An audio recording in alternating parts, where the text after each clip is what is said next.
Control no longer screams. It whispers. It waits. You felt it. That subtle tension when one comment feels loaded or when approval vanishes without explanation.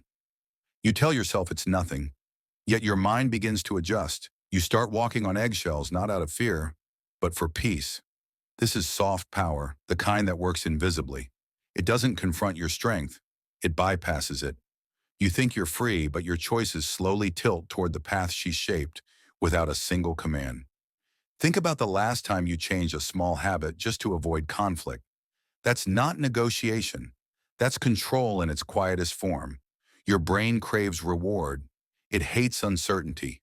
And yet, intermittent reinforcement thrives in ambiguity. Moments of warmth, moments of withdrawal. You chase closeness like an addict, even when it hurts. It's not manipulation in the obvious sense. Sometimes it's instinct, but its effect is undeniable. You adjust, you rationalize, you give more. Even strong men fall into the trap because their confidence convinces them they can solve what seems unsolvable. The quiet truth, uncertainty becomes the lever. And without realizing it, you become the mechanism. You think her moods are her own, but they silently become your compass. A glance, a sigh, a pause, and suddenly your choices shift. Your humor, your timing, your honesty, all recalibrated around her emotional state. This is emotional mirroring in action. The mind hates imbalance. The ego hates criticism. So your identity negotiates constantly. And the stronger you are, the longer you endure, the more subtle the control becomes. Silence, ambiguity, non-response. The human mind cannot rest in uncertainty. It hunts for patterns, explanations, closure. And so you start over-giving, over-explaining, over-compromising. Not because you want to, because your brain seeks resolution. Every unanswered question is a tiny chain. Every inconsistency is a lever.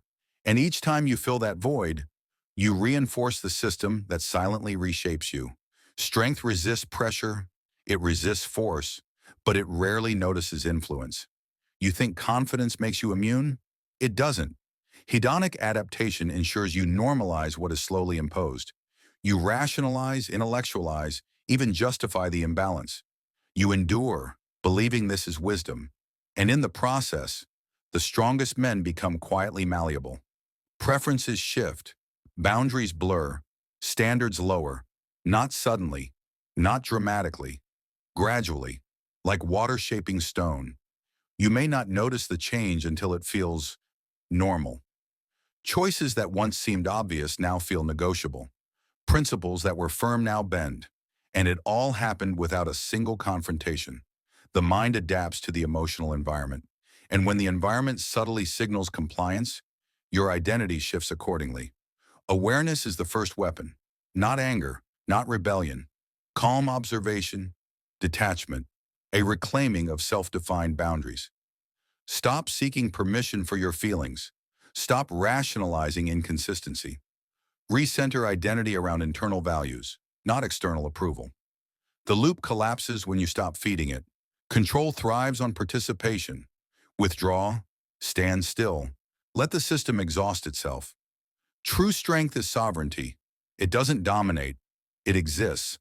When you stop bending for invisible pressures, the balance shifts naturally. No confrontation, no debate, no ultimatums. And the quietest, most terrifying truth hits you. Control only works on the part of you that wants permission to exist. Ask yourself, which part of your behavior is truly yours? And which part has been quietly trained by someone else's silence?